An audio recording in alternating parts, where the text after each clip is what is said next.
faedah yang ada di dalamnya itu sangat banyak.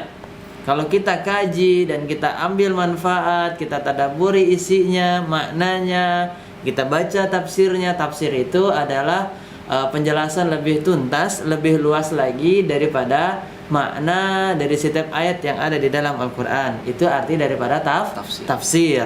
Ya, tafsir. Fassara yufassiru, tafsir. Artinya penjelasan yang sangat lengkap, yang sangat jelas. Itu namanya tafsir.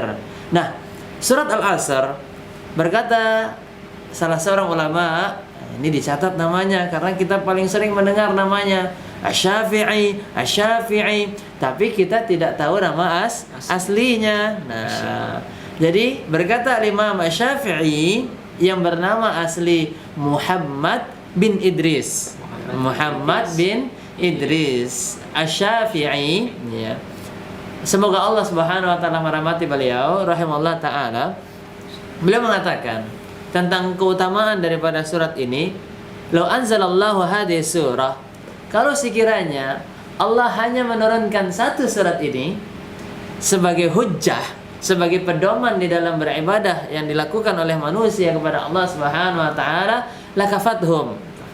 Maka cukup satu surat ini sebagai pedoman, sebagai ayat atau surat yang memotivasi untuk beribadah kepada Allah Subhanahu wa taala, menunjukkan bahwasanya kita mendapatkan faidah dari nasihat yang disampaikan oleh Imam Syafi'i tentang keutamaan yang sangat besar, faidah-faidah yang sangat banyak yang bisa kita ambil daripada surat Al-Asr ini.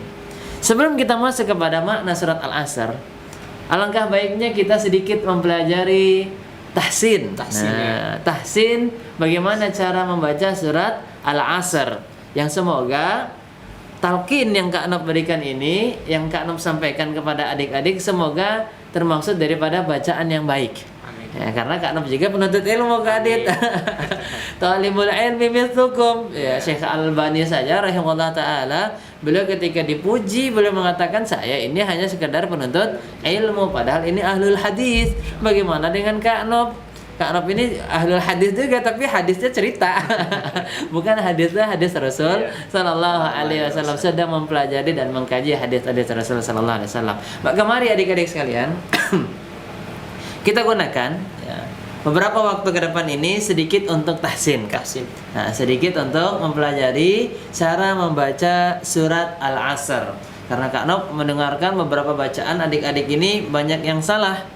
Nah, maka mudah-mudahan dengan kesempatan Kak Nop mentalkin, membacakan surat Al-Asr ini, adik-adik bisa mengambil faidah bagaimana cara membaca surat Al-Asr. Tapi kalau memang kiranya ada bacaan yang salah, mohon dimaafkan dan mohon dikoreksi nanti, karena Kak Nop juga sedang belajar.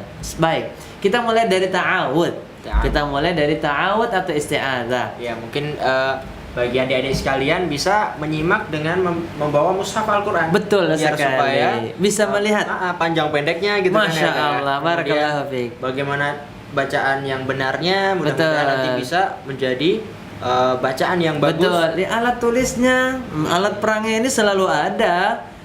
Penuntut ilmu selalu selalu bersamanya, selalu sedia alat tulisnya.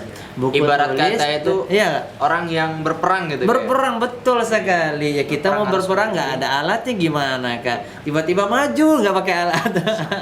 Ya kudu ditembak sama musuhnya. Tidak ada alat-alat penangkis daripada serangan-serangan musuh. Baik, silahkan dicatat. Nanti ada beberapa faidah, beberapa catatan yang Kak Nop sampaikan, kebanyakan kesalahannya di mana.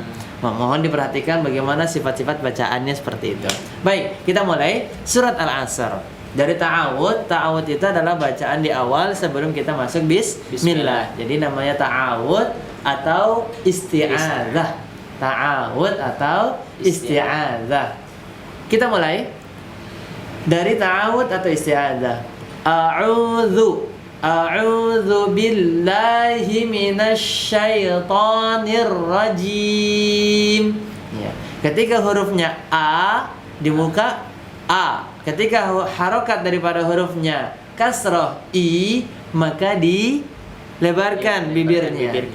Ketika harokat daripada hurufnya dhammah, maka dia memonyongkan mulutnya, bibirnya. Wah, jadi dimonyongkan ya, insya Allah tidak mengurangi kecantikan dan kegantengan adik-adik ya.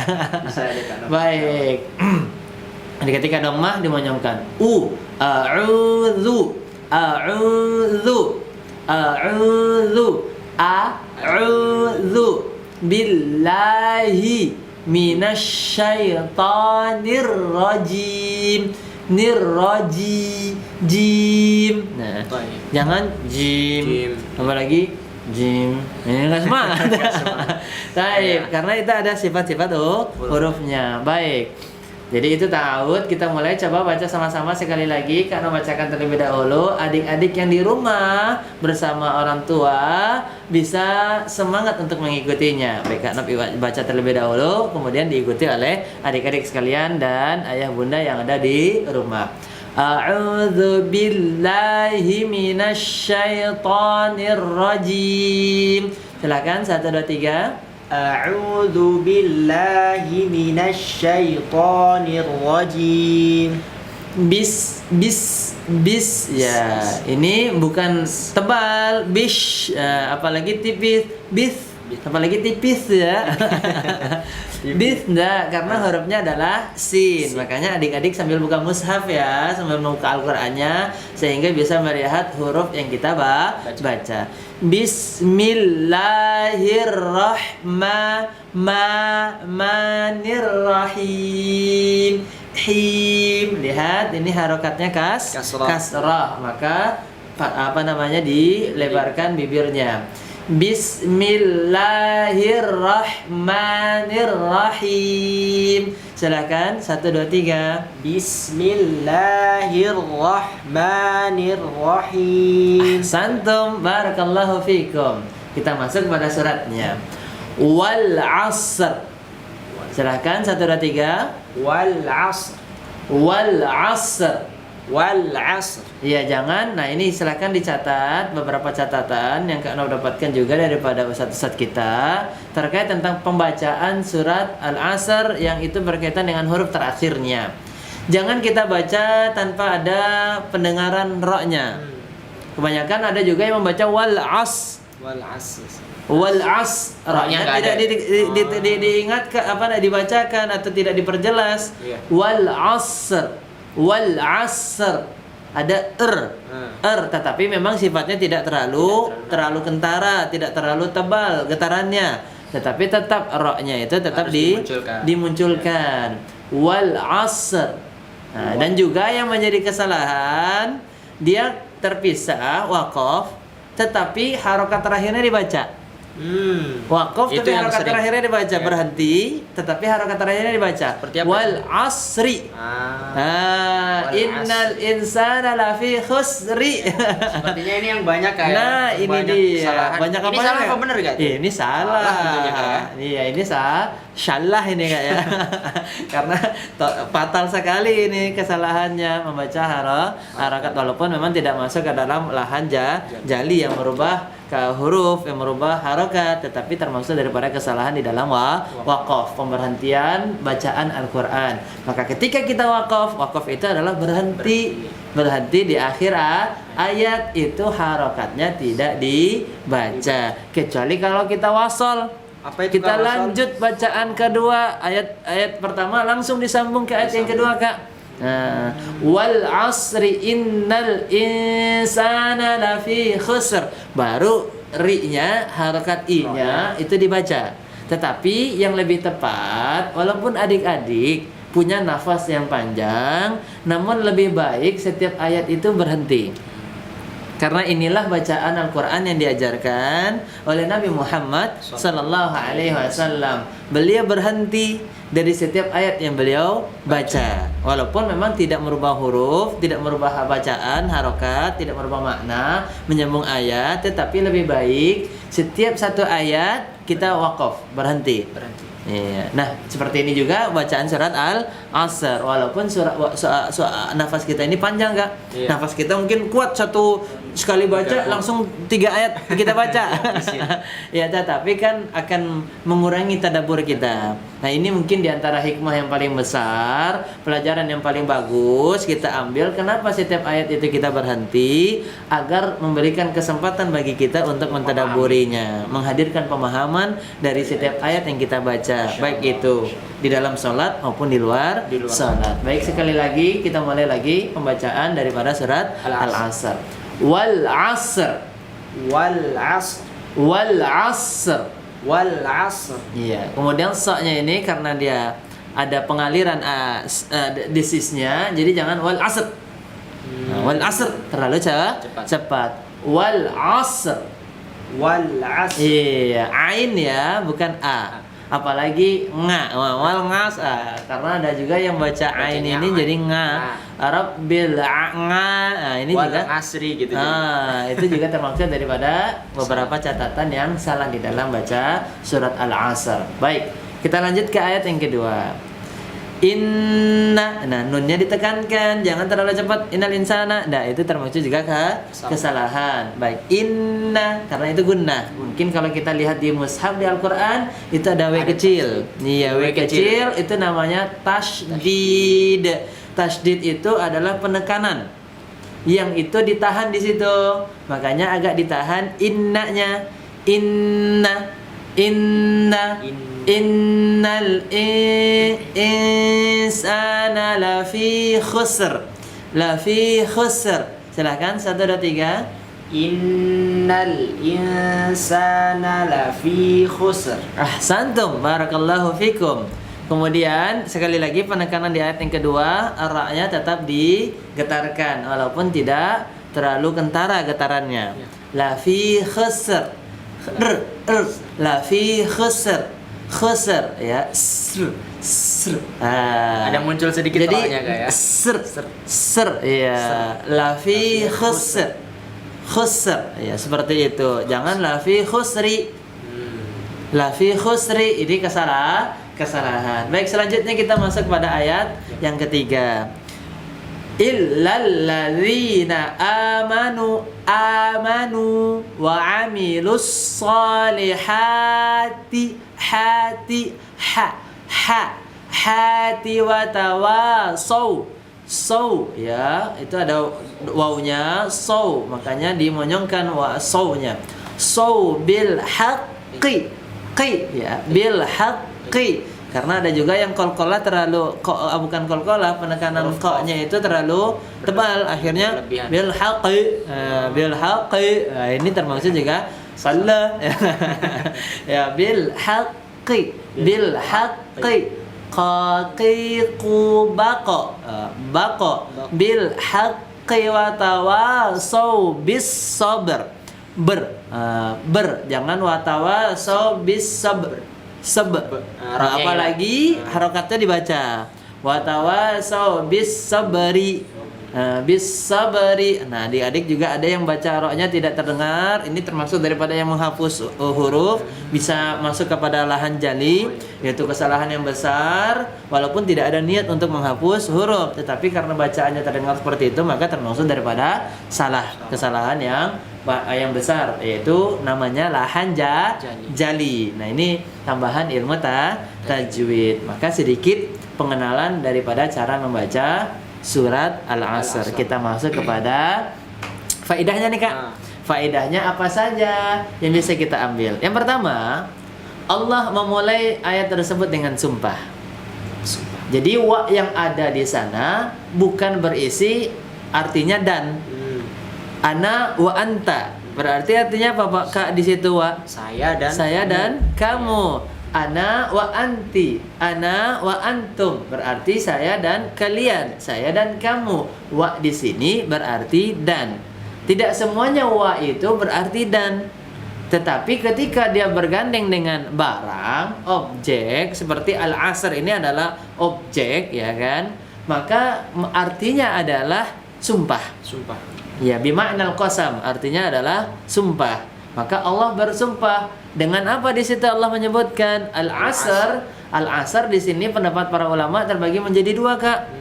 Yang pertama, ada yang mengatakan waktu sholat asar. Sholat asar. Iya, yaitu sholat yang kita laksanakan di antara zuhur dengan maghrib. Apa itu di antara zuhur dengan maghrib? Ya sholat asar yang kita laksanakan di sore hari, seperti itu. Kemudian ada juga pendapat yang kedua mengatakan al-asar itu adalah kumpulan perputaran waktu. Bergantinya siang dan malam, masa, kemudian bergantinya hari, jam, hari, bulan, dan tahun. Itulah arti daripada al-asar. Dan Syekh Muhammad bin Shalih Al-Utsaimin rahimahullah ta'ala, beliau mengatakan pendapat yang lebih banyak para ulama condong menguatkan pendapat yang kedua, yaitu surat al-asar artinya adalah masa, perputaran waktu di mana kita hidup di dalamnya, berganti siang, malam, pagi, bulan, tahun. Inilah yang namanya al-asr. Makanya ada yang menerjemahkan demi masa, dan inilah pendapat yang paling kuat yang dinyatakan oleh Syekh Muhammad bin Shalih Al-Utsaimin rahimahullahu taala. Semoga Allah merahmati beliau. Nah, adik-adik, sesuatu yang dijadikan oleh Allah sebagai sumpah itu adalah sesuatu yang sangat penting. Seperti waktu duha, Allah bersumpah dengan waktu duha. Wal laili, berarti Allah bersumpah dengan waktu malam. Wal fajar, berarti Allah bersumpah dengan waktu malam, ya, pagi fajar, ya, di waktu fajar. Wal fajar. Nah, ketika Allah menggunakan suatu objek di dalam sumpahnya, maka kita harus memahaminya. Itu adalah sesuatu yang sangat penting untuk kita pelajari. Harus menjadi satu yang penting untuk kita perhatikan. Kenapa kok Allah menggunakan al-asr di dalam sumpahnya? Waktu di dalam sumpahnya Allah terangkan selanjutnya, innal insana lafi khusr. Sesungguhnya manusia berada di dalam kerugian. Rugi mereka. Kenapa? Karena Allah berikan waktu, diberikan kesempatan, diberikan masa di dalamnya, tidak dia gunakan untuk beribadah kepada Allah Subhanahu wa ta'ala. Tidak dia gunakan untuk mendapatkan kebaikan. Tidak digunakan untuk melakukan hal-hal yang dicintai oleh Allah dan diridhai oleh Allah Subhanahu wa ta'ala. Maka Allah katakan manusia itu benar-benar rugi. Diberikan waktu untuk beribadah kepada Allah, tapi waktu itu tidak digunakan untuk beribadah. Diberikan waktu untuk berbakti kepada orang tua, tetapi waktu tersebut tidak digunakan untuk berbakti kepada orang tua. Orang tua mengajak kepada kebaikan, tetapi dia banyak menolak. Orang tua meminta pertolongan, dia malah menolak. Akhirnya orang tuanya sedih. Nah, kesedihan orang tua ini bisa mendatangkan murkanya Allah Subhanahu wa ta'ala, karena Allah mengatakan fasukhtullah fi sukhtil walidain. Murkanya orang tua itu termasuk daripada murkanya Allah. Nah, ketika Allah berikan waktu, yuk adik-adik sekalian, kita gunakan untuk benar-benar beribadah, melakukan hal-hal yang dicintai dan diridhai oleh Allah Subhanahu wa ta'ala. Karena Rasul sallallahu alaihi wasallam mengatakan, mana nih salawatnya? Sallallahu alaihi wasallam, nikmatan maghbunun fihi ma katsirun minan nas, as-sihha wal faragh. Ada dua nikmat yang Allah itu senantiasa memberikan kepada kita, tetapi manusia lalai untuk mensyukurinya. Lalai untuk menggunakan dua nikmat tersebut untuk melakukan kebaikan, melakukan sesuatu yang dicintai oleh Allah. Dia tidak menggunakan waktu itu untuk hal-hal yang baik, berbakti kepada orang tua, belajar, membaca Al-Quran, sholat. Apa itu dua nikmat tersebut yang banyak diberikan tetapi tidak banyak digunakan untuk hal-hal kebaikan? Adalah as-sihah. As-sihah itu adalah kesehatan. Kesehatan diberikan tapi tidak digunakan untuk beribadah. Kesehatan diberikan, matanya sehat tapi tidak digunakan untuk membaca Al-Quran. Lebih banyak dia gunakan untuk melihat gadget, HP. Mata diberikan, lebih banyak dia gunakan untuk melihat hal-hal yang itu tidak termaksud daripada ibadah atau perkara-perkara yang dicintai dan diridhai oleh Allah Subhanahu wa ta'ala. Dan nikmat yang kedua yang banyak manusia itu lalai untuk mensyukuri kepada Allah Subhanahu wa ta'ala adalah al-faragh, yaitu waktu luang. Maka yuk kita gunakan dua nikmat ini, kesehatan dan waktu luang, benar-benar agar kita tidak termaksud menjadi hamba yang merugi. Nah, tentu yang menjadi pertanyaan dari adik-adik sekalian, siapa mereka Kak Nob dan Kak Adit, orang-orang yang tidak termaksud daripada yang merugi? Allah katakan golongan tersebut di ayat yang ketiga.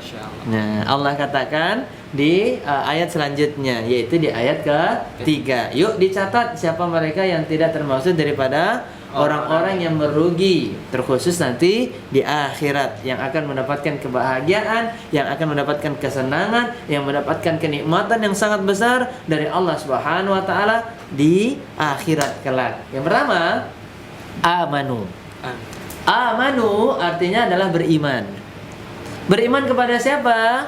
Kepada Allah Subhanahu wa taala.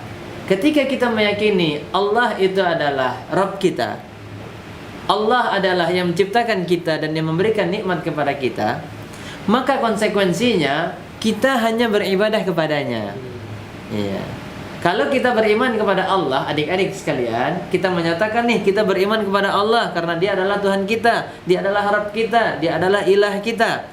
Maka konsekuensinya ibadah yang kita laksanakan hanya ditujukan untuk Allah Subhanahu wa taala. Niat kita ikhlas. Ikhlas itu apa tuh Kak Adit? Ikhlas itu mencari pahala hanya datang dari Allah Subhanahu wa taala. Dia tidak ingin dipuji manusia. Dia tidak ingin dinilai baik oleh manusia. Dia tidak ingin diangkat-angkat namanya oleh manusia. Tetapi betul sekali. Barakallahu fik. Tidak mau pamer gitu ya kan, maka dia dinamakan ikhlas. Dan ini yang Allah katakan di dalam surat Al-Bayyinah, wa ma umiru illa liya'budullaha mukhlishina lahuddin. Tidaklah mereka diperintahkan oleh Allah Subhanahu wa taala melainkan untuk mengikhlaskan di dalam melaksanakan perkara-perkara agama, perkara-perkara yang dicintai oleh Allah Subhanahu wa taala.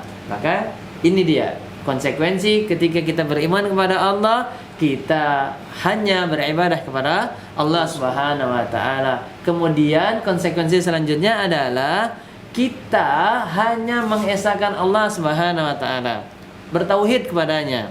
Tidak boleh meyakini Allah itu ada dua, Allah itu ada tiga, Allah itu punya anak, Allah itu punya ini dan itu segala macamnya, kecuali kalau yang telah diterangkan di dalam Al-Quran. Allah memiliki langit dan bumi, betul. Allah menerangkan di dalam Al-Quran, lillahi ma fis samawati wa ma fil ard. Bertauhidlah kita kepada Allah Subhanahu wa taala, yaitu hanya meyakini Allah itu esa, yaitu satu. Kira-kira apa nih dalilnya yang menerangkan Allah itu cuma satu, Kak? Iya. Kira-kira adik-adik tahu nggak? Adik-adik insya Allah tahu semua. Apa itu, Kak? Ya, ini termasuk ayat atau surat yang sering favorit juga, Pak. ternyata. Favorit juga surat ini, yang sering dibaca ya. Bahkan di dalam salat. Sebagai nama surat itu sendiri. Masya Allah. Al-Ikhlas bukan? Iya betul. Surat Al-Ikhlas itu firman Allah Subhanahu wa taala di ayat yang pertama.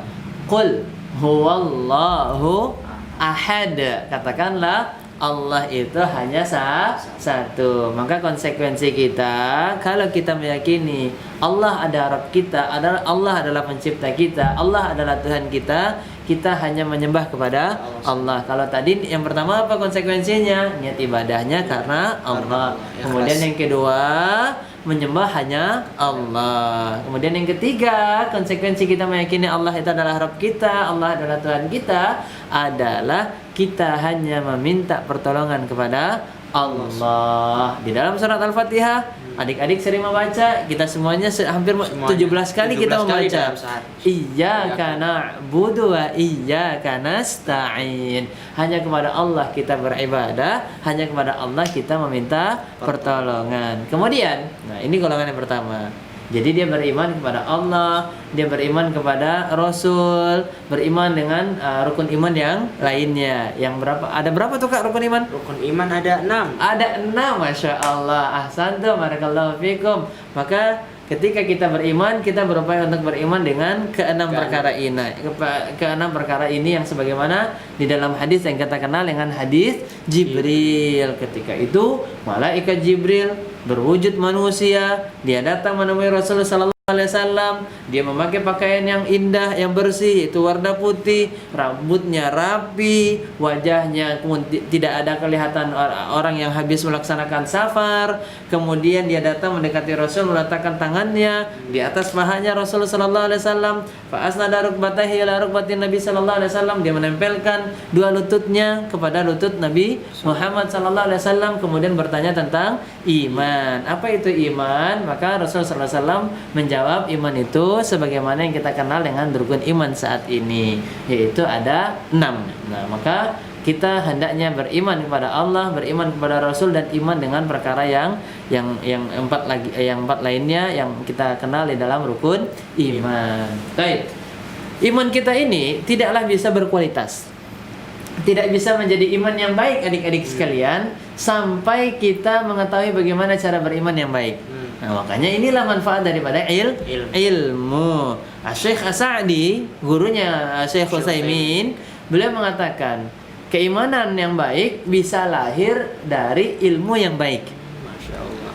Keimanan yang baik itu bisa kita peroleh jika kita berilmu.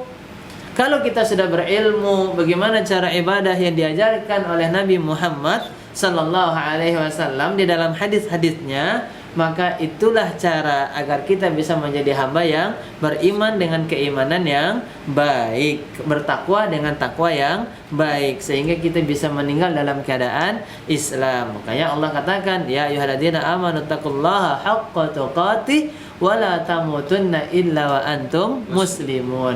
Wahai orang-orang beriman, bertakwalah kepada Allah sebaik-baik takwa, sebenar-benar takwa. Ya, kita bagaimana bisa menjadi hamba yang baik takwanya kalau kita tidak mengetahui ilmunya. Wala tamutunna illa wa antum muslimun, dan kalian tidaklah meninggal melainkan dalam keadaan berserah diri kepada Allah Subhanahu wa taala, yaitu dalam keadaan Islam. Bagaimana kita bisa menjadi muslim yang baik kalau kita tidak punya ilmunya? Dan ilmu yang dimaksud di sini adalah ilmu yang bersumber di dalam syariat Islam, yaitu di dalam Al-Quran maupun di dalam hadis-hadis Rasulullah Sallallahu Alaihi Wasallam. Ini golongan yang pertama, Kak.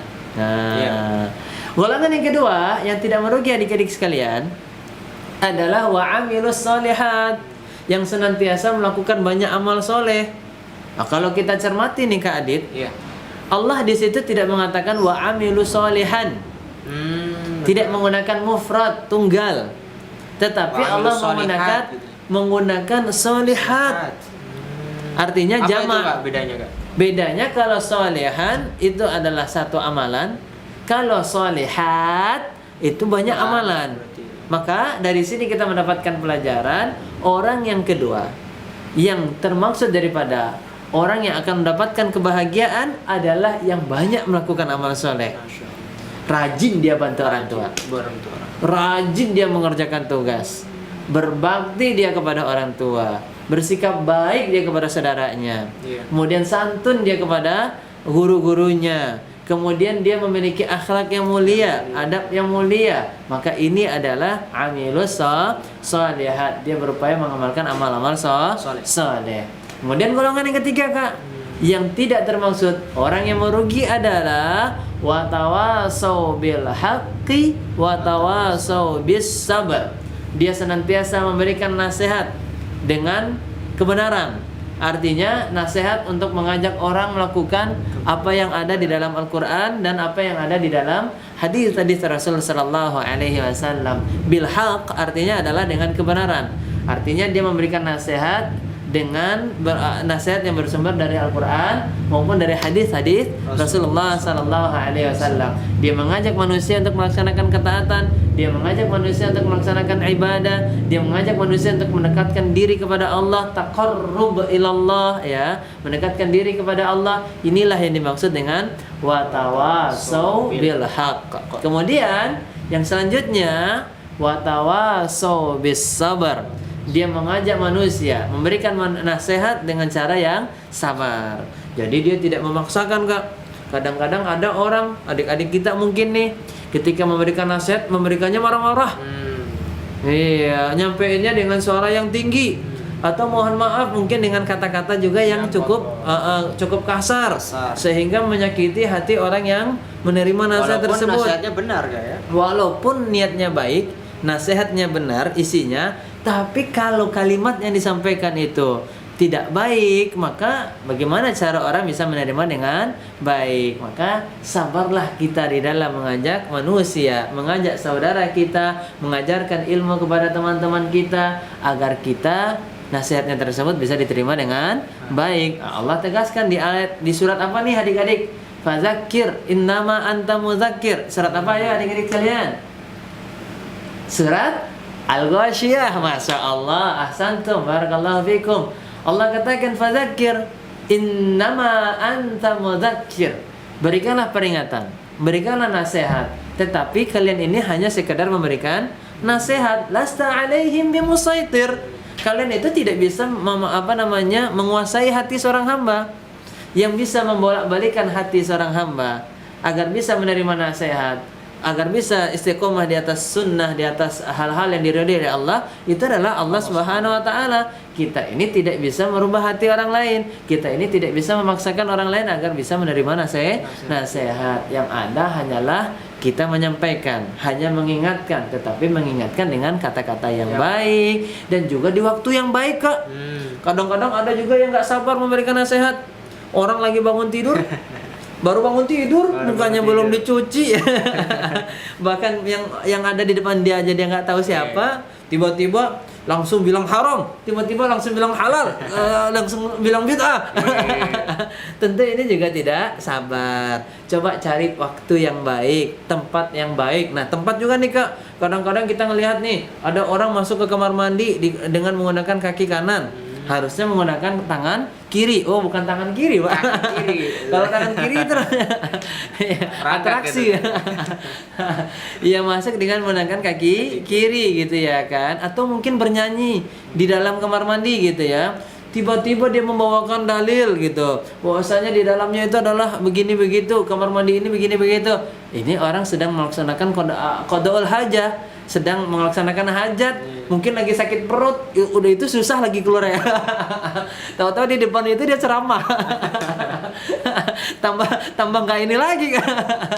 Tambah mules kayak. Iya kalau tambah lancar. Alhamdulillah. Berarti bang hajatnya lancar kan. Kalau ternyata enggak, ini kan berbahaya. Kita lihat Nabi sallallahu alaihi wasallam, Masya Allah. Laqad kana lakum fi Rasulillahi uswatun hasanah. Benar, Rasul sallallahu alaihi wasallam itu adalah tauladan yang baik untuk kita. Lihat Rasulullah sallallahu alaihi wasallam ketika berdakwah.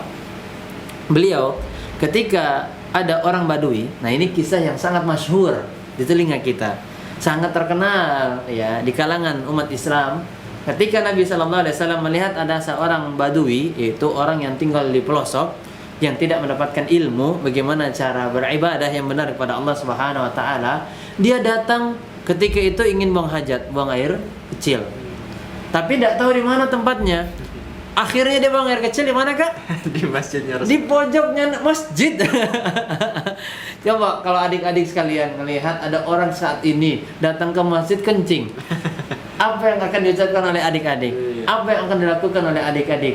Tentu adik-adik geram, marah, emosi ya kan. Ini tempat ibadah kita, ini tempat kita sujud, ini tempat kita mendekatkan diri kepada Allah Subhanahu wa taala. Gitu kan, rumahnya Allah, Baitullah. Tetapi kok dia buang air kecil di situ? Ya subhanallah. Kita mungkin marah, para sahabat yang lain sama. Marah, Kak. Marah ya. Geram gitu ya kan. Tapi apa kata Rasulullah sallallahu alaihi wasallam? Da'uh. Iya, tinggalkan dia, biarkan dia menyelesaikan hajatnya. Betul. Kemudian setelah dia buang hajat, apakah Rasul marah-marahin orang tersebut untuk suruh ngambil ember dan membersihkan sendiri? Tidak. Malah Rasul meminta air, kemudian beliau sendiri atau sahabat yang lain yang membantu membersihkan air kencing yang tadi ada di pojok masjid. Subhanallah. Lihat, Nabi tidak menyuruh orang yang kencing tadi untuk membersihkan. Karena orang tersebut dinilai tidak tahu oleh Rasulullah SAW. Dia tidak tahu hukum daripada air kencing tersebut, ternyata adalah najis. Dia nggak tahu. Kemudian dia nggak tahu kalau masjid itu adalah rumah Allah untuk beribadah. Nah, baru setelah orang itu selesai buang hajatnya, selesai dia menunaikan buang air kecilnya, kemudian airnya bekas air kencingnya pun sudah dibersihkan, keadaannya enak, waktunya tepat. Setelah itu baru dipanggil oleh Rasulullah SAW, diberikan nasihat, dan nasihat pun subhanallah tidak ada Rasul nunjuk-nunjuk marah-marah. Kamu tahu nggak? Ini apa tahu? Ini rumah Allah. Rasul pun tidak dengan bahasa seperti itu, tapi Rasul mengatakan dengan kalimat yang baik, kalimat yang indah, bahwasanya ini adalah rumah Allah, tempat untuk kita berzikir, tempat untuk kita beribadah, baca Al-Quran, sholat, dan tidak untuk selain daripada itu. Tidak untuk selain daripada itu berarti adalah buang air kecil tadi, berarti adalah perbuatan yang tidak termaksud diperbolehkan untuk dilakukan di dalam masjid. Ya subhanallah. Lihat Rasulullah SAW berdakwah, menyampaikan ilmu, menyampaikan nasihat dengan penuh kesabaran. Jangan marah-marah. Kan kita sudah tahu hadisnya, Kak. Ya, adik-adik pun sudah tahu nih, adik-adik yang mendengarkan kajian Jakarta Mengaji ini insya Allah sudah tahu hadisnya. Jangan marah, bagimu surga. Apa tuh hadisnya?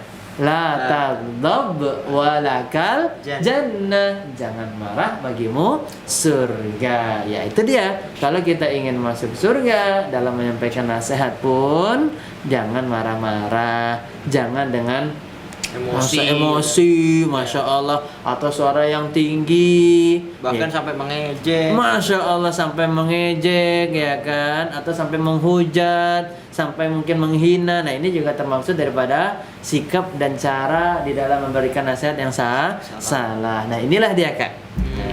Sedikit untayan nasihat, faedah-faedah yang bisa kita kaji daripada surat Al-Asr. Barakallahu fikum. Jazakumullahu khairan. Jazakumullahu khairan. Masya Allah. Adik-adik yang dirahmati Allah Subhanahu wa taala, Kak Adit banyak sekali mengambil faedah tadi ya. Antara adik-adik sekalian. Bisa aja Kak Adit. Banyak sekali faedah dan pelajaran yang patut untuk kita renungi dan kita amalkan langsung nanti insyaallah taala. Di antaranya tadi yaitu tentang tahsin. Ternyata banyak dari kaum muslimin ya mungkin karena tadi tidak mau belajar kayak ini menunjukkan bahwasanya belajar itu juga sangat penting. Betul. Iya, jadi biar supaya tidak merasa bacaan Al-Qur'anku surat Al-Asri tadi, surat Al-Asr atau Al-Asri. Iya, kalau cuman penyebutan aja sih boleh-boleh aja kan. Surat Al-Asri atau surat Al-Asr. Tapi ketika baca itu dia, makanya harus sesuai dengan kaidah tajwid. Tahsinnya dengan bagus nanti bisa dipraktekkan insyaallah taala. Kemudian di antara tadi yang bisa kita pelajarin tadi tentang hal yang sangat penting tadi, yaitu bahwasanya Allah Subhanahu wa taala ketika bersumpah dengan sesuatu menunjukkan pentingnya hal tersebut. Betul. Ya, kemudian tadi juga kita adik-adik belajar tentang ternyata ada golongan orang-orang yang merugi, ada yang beruntung, dikecualikan. Salah satunya ini Kak Adit memberikan kesimpulan sedikit ya.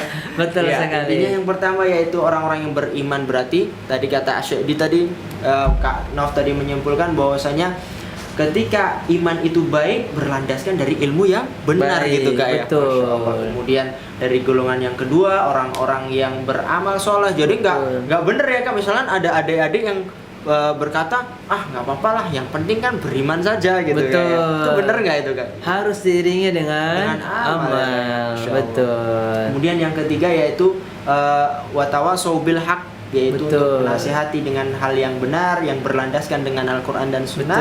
Yang terakhir adalah bersabar dalam menyampaikan nasihat. Betul gitu, sekali. Jangan marah-marah. Iya, betul. Ya, alhamdulillah. Baik. Kita bersyukur sekali kepada Allah Subhanahu wa taala. Kita ucapkan jazakumullahu khairan. Wa jazakallahu khairan. Mudah-mudahan menjadi ilmu yang bermanfaat bagi adik-adik sekalian, bisa dipahami dengan baik. Kemudian bisa diamalkan dengan secara utuh mungkin. Insyaallah. Baik, mungkin kita masuk ke sesi selanjutnya Kak. Kalau ada pertanyaan. Kalau ada pertanyaan mungkin kita yang pemenangannya kemarin. Baik. Kita umumkan dari pemenang yang kemarin. Baik. Siapa pemenang yang pertama ini? Wah, pemenang yang pertama. Adik kita atau saya kita? Abizar. Pemenang pertama kuis di pertemuan yang lalu jatuh kepada Ananda Abizar.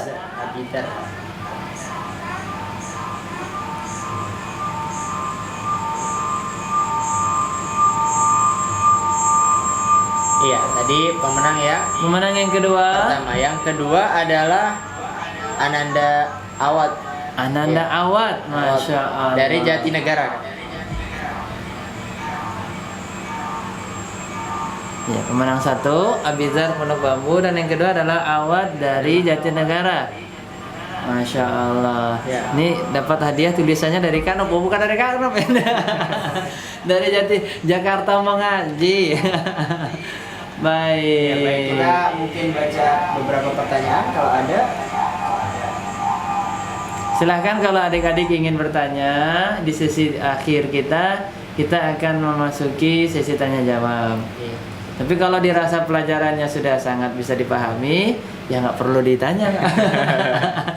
Nanti pertanyaannya, Kak, apa faedah dari surat Al-Asr? Waduh. Ngulang lagi kayak. Ulang lagi kajiannya. Iya, Masya iya, Allah. Iya. Nah, ya, nggak ada, nampaknya ternyata. sudah bisa Iya, dipahami ya, Kak. mudah-mudahan Alhamdulillah. bisa dipahami sekalian.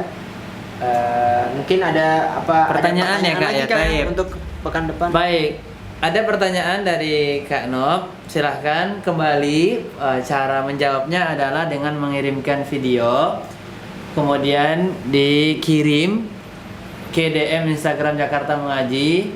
Sebutkan di video nama dan alamat. Ya, jadi ketika menjawab, sebutkan terlebih dahulu perkenalan nama dan alamat, yaitu tempat tinggalnya ya. Jangan alamat sekolahnya, ya nanti dikirim ke sekolah kan. Dikirimkan ke alamat rumah. Jadi alamat rumahnya yang disebutkan. Jangan pula sebutin alamat rumah Kak Anop. Hadiahnya ke Kak Anop. Baik. Ini mungkin ada satu pertanyaan kayaknya. Baik, Masya Allah. Ada beberapa pertanyaan, tapi mungkin kita masuk pertanyaan dulu dari Kak Nop, Kak. Nah, untuk kuisnya ya, sambil menutup pertemuan kita, mungkin kita membaca pertanyaan yang datang dari Abi, Umi, atau mungkin dari adik-adik yang mengikuti kajian kita hari ini. Pertanyaan yang pertama, silahkan dicatat adik-adik sekalian. Sebutkan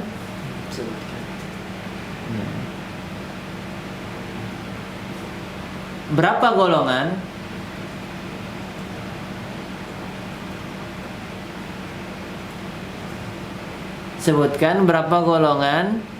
yang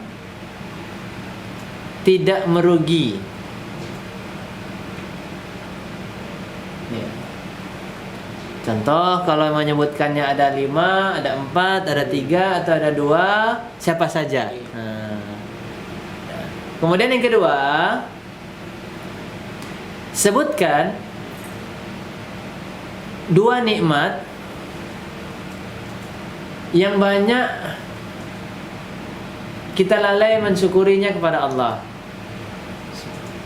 Sebutkan 2 nikmat atau 2 nikmatan. Nah, ini Kak Nop kasih bocoran nih. Hadisnya, nikmatani maghbunun fihima katsiran minan nas. Nah, ini as-sihha wal barakah itu. Udah ada jawabannya lagi. Tinggal cari terjemahannya ya.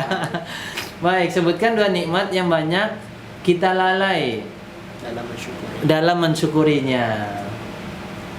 Artinya lalai dalam mensyukuri itu 2 nikmat ini banyak kita tidak gunakan untuk beribadah, tidak banyak menggunakan untuk hal-hal yang dicintai dan diridai oleh Allah Subhanahu wa taala. Nah, inilah 2 pertanyaan. Dan ingat adik-adik sekalian, nih karena mendapatkan banyak adik-adik menjawab cuma satu-satu soal.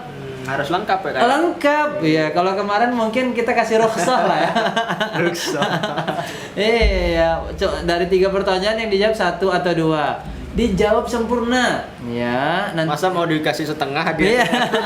Iya, masa dikasih setengah. Kalau hadiahnya buku, kalau jawabnya cuma 1, nanti dikirimin setengah. Apalagi kalau cuma perkenalan dan nyebutin alamatnya. Yang dikirimin cuma stiker Jakarta Mengaji nanti, Kak. Makanya adik-adik ketika menjawab pertanyaan, ini sedikit pembahasan ya tentang cara menjawab pertanyaan dalam bentuk video. Kirim video perkenalan lebih dahulu, nama dan alamat. Kemudian yang ketiga, pertanyaan yang dijawab adalah pertanyaan yang lengkap. Taib. Nah, jadi jawab pertanyaannya bukan tulisan di chatting ya. Masukkan. Nih sudah ada yang menjawab di tulisan, di chattingnya. Tapi buat video. Nih, buat video. Karena kalau dalam bentuk tulisan, Kak Nop curiga nih. Yang jawabnya ibunya.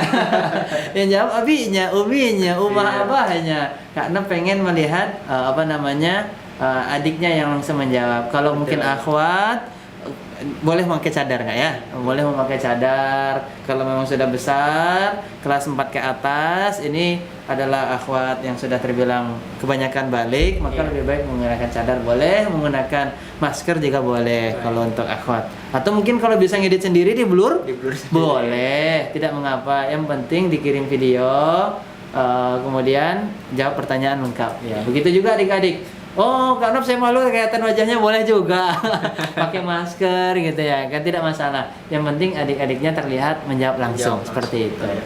Baik, 2 pertanyaan Kak? Iya, tadi sudah pertanyaan dari Kak Nov. Sekarang kita baca pertanyaan dari pemirsa, yaitu yang dari adik-adik sekalian. Ini ada pertanyaan yang bagus dari Eli Bin.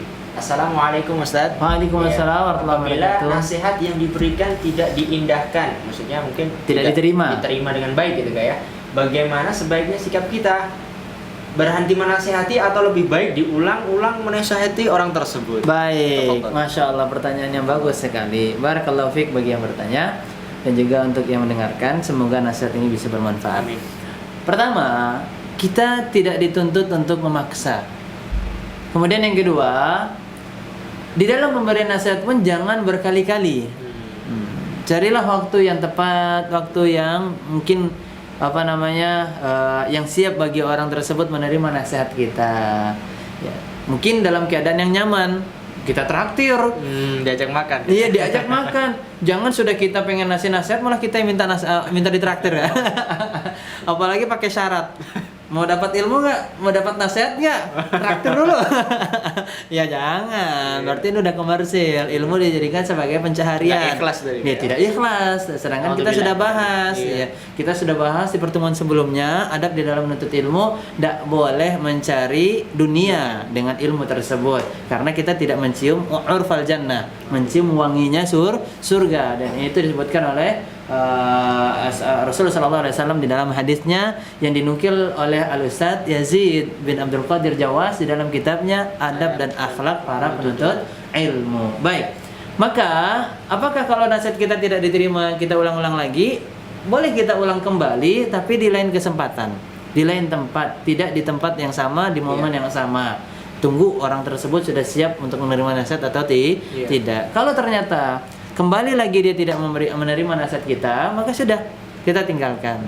Ya, yang kita berikan nasihat adalah orang yang benar-benar ada upaya untuk menerima dengan baik nasihat tersebut. Tapi kalau setiap kita memberikan nasihat dia selalu menolak dan sudah dipastikan menolak, maka ya sudah tinggalkan. Sebagaimana Rasulullah SAW pernah ketika itu melihat ada ibu-ibu tua yang menangisi wafat anaknya. Iya. Kemudian Rasul mengingatkan bahwasanya niyaha menangisi berlebihan itu tidak termaksud daripada perbuatan yang dibolehkan. Nah, kemudian kata ibunya tersebut kepada Rasulullah SAW, engkau tidak merasakan apa yang aku rasakan. Ya subhanallah. Orang yang paling besar ujiannya adalah para nabi. Asyadul bala al-anbiya, kata Rasulullah SAW, bala yang paling besar ditimpakan itu kepada kaum nabi, pada Rasulullah SAW. Kita lihat keluarganya banyak yang meninggal, bahkan ada di tahun itu dikenal dengan tahun kesedihan. Ya.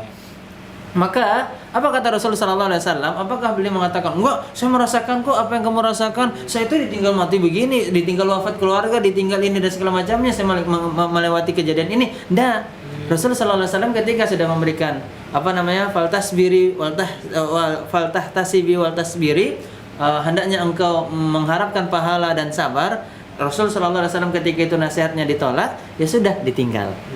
Padahal nasihat Rasul SAW sangat bagus, sangat baik. Tetapi apa? Ditolak. Akhirnya Rasul meninggalkan ibu tersebut di tempat yang dia masih menangisi kematian anaknya. Tidak lama kemudian ibu ini mendapatkan kabar bahwasanya orang tersebut adalah Nabi Sallallahu Alaihi Wasallam. Sehingga orang tersebut tadi kembali datang kepada Rasulullah SAW meminta maaf. Maka Rasulullah SAW memberikan nasihat, innamas sabru 'inda sadamatil ula. Sesungguhnya kesabaran itu ketika kita berada di goncangan pertama. Lihat nasihat yang indah. Rasulullah SAW ketika orang tersebut menyesal dan meminta maaf, Rasul tidak membawa jabatannya sebagai nabi. Itulah ente. Kenapa kemarin nggak terima? Salah sendiri. Anak itu nabi. Lihat, Rasulullah SAW tidak membawa kedudukannya. Betul. Tetapi ketika dia memberikan nasihat, ya sudah. Ikhlas tulus. Tidak pernah membawa jabatannya. Oh, saya adalah guru. Oh, saya adalah ini dan itu. Tidak. Rasul ketika memberikan nasihat tidak pernah membawa jabatannya. Nah, inilah dia pertanyaan yang pertama. Yang terakhir mungkin ya, Kak, ya. Pertanyaan yang terakhir ya dari Himawan Muhammad, Ustadz, kalau kita waktu ini akhlak kita baik, maksudnya hari ini kita akhlak kita baik, tapi kita tidak mengaji dan tidak sholat dan tidak berpuasa, masih akan mendapat dosa kah? Iya. Baik, masya Allah. Berarti hanya mengandalkan akhlak ya. Akhlak saja tanpa beramal gitu. Baik. Rasul Shallallahu Alaihi Wasallam ketika ditanya tentang apa amalan yang paling banyak memasukkan manusia ke dalam surga, maka beliau mengatakan apa? Taqwallah wa husnul khuluq. Bertakwa kepada Allah dan berakhlak yang baik. Berakhlak yang baik ini tidak bisa dilaksanakan kecuali diiringi dengan takwa. Jadi akhlak itu bukan hanya dengan manusia, tetapi juga ada akhlak kita dengan Allah Subhanahu wa taala. Contoh di dalam salat. Akhlak kita di dalam salat bersama Allah Subhanahu wa taala bagaimana? Kita melaksanakannya dengan tumakninah, tenang. Tidak bersandar, tidak noleh-noleh. Ada adik-adik ketika sholat noleh kanan kiri, celunguk, ada lagi ngambil peci temannya dilemparin. Ada lagi yang kakinya nendang ke depan, ada yang lagi gelitik-gelitik temannya di depan gitu ya kan. Ada lagi yang nyampotin sarung temannya.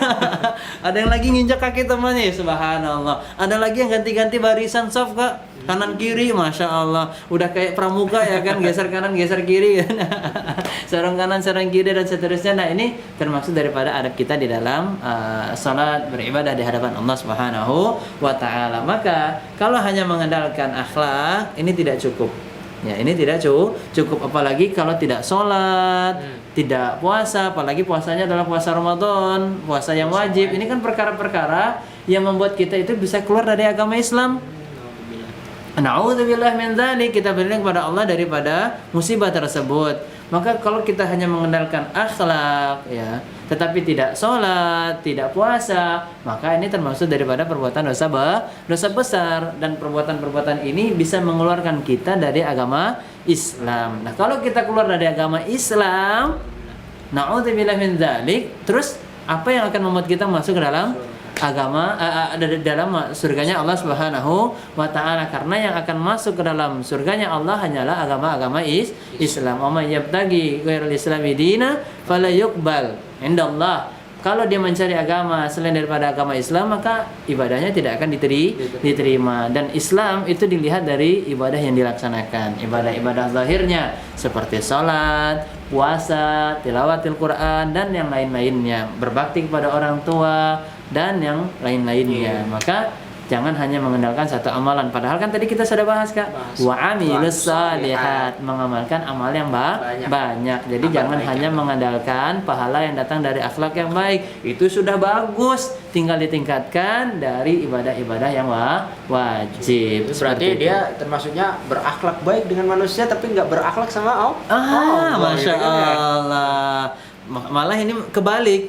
Harusnya berakhlak baik dulu kepada Allah dengan menjalankan perintah-perintahnya yang wajib yang kita kenal di rukun Islam, ya syahadat, salat, zakat, puasa, haji, ya kan. Baru yang kedua adalah hablum minan nas. Bagaimana muamalah kita, akhlak kita dengan manusia. Yang paling utama, yang prioritas itu adalah akhlak kita dengan Allah Subhanahu wa taala terlebih dahulu. Kalau akhlak kita dengan Allah sudah bagus, maka akhlak kita dengan manusia akan bagus. Taib. Barakallahu fikum wa jazakumullahu khairan. Dari para penanya mungkin kita cukupkan 2 pertanyaan saja. Cukup ya. saja. Taib. Barakallahu fik. kita tutup. Silahkan Kak Naf, ada ini enggak? Khitaman.